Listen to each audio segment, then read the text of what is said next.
Sino ang nagsisinungaling? Si BBM? Si Claire Castro? O silang dalawa? Ang nahuli na salita ay very general. So kapag nahuli, pwede nating sabihin na napahinto, na-stop, na-prevent sa pagkilos. Noong April 16, naglabas ng statement si BBM. Nahuli na si Zaldico. At sa isang press briefing sa Iloilo, pinangalandakan pa ito ni Auntie Claire. Nahuli na si Zaldico.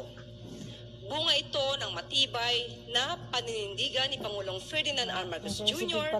na mapanagot at makulong ang sinumang sangkot sa maanumalyang flood control projects sa bansa.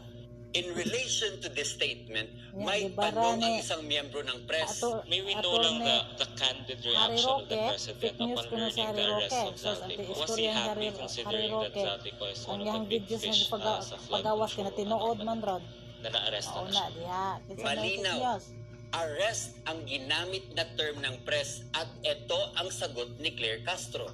Definitely. Dahil sabi nga po natin, ang utos po niya, managot ang dapat na managot.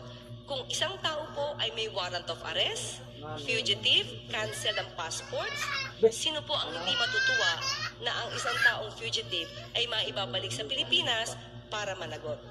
If you noticed, hindi niya kinurek ang term na arrest. Tinuloy lang niya ang sagot na masaya raw ang presidente dahil nahuli ang fugitive.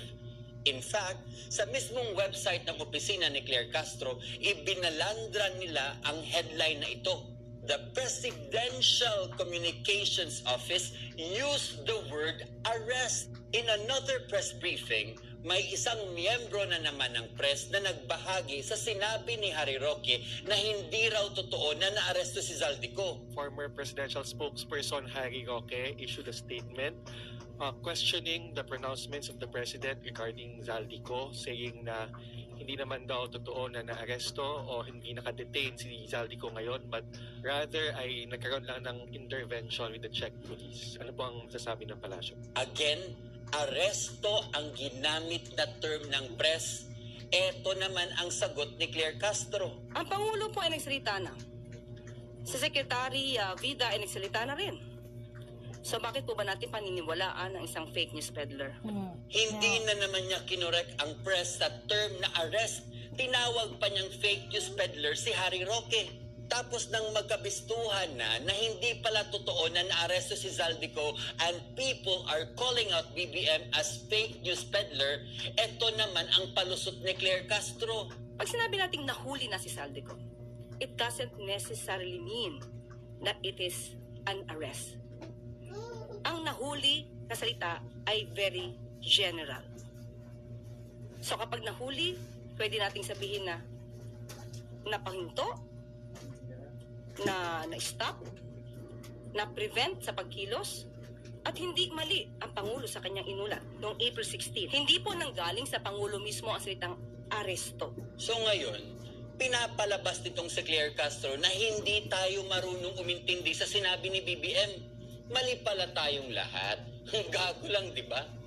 Kung mali pala ang paggamit ng salitang aresto, bakit hindi mo kinorek nung mismong ginamit ito ng press sa mga tanong nila sa'yo? Doon pa lang pwede mo na sanang linawin pero hindi mo ginawa.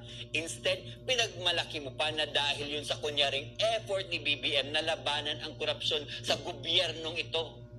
Tapos ngayon, gusto mong ipalunok sa aming lahat na hindi nanggaling sa Pangulo ang salitang aresto.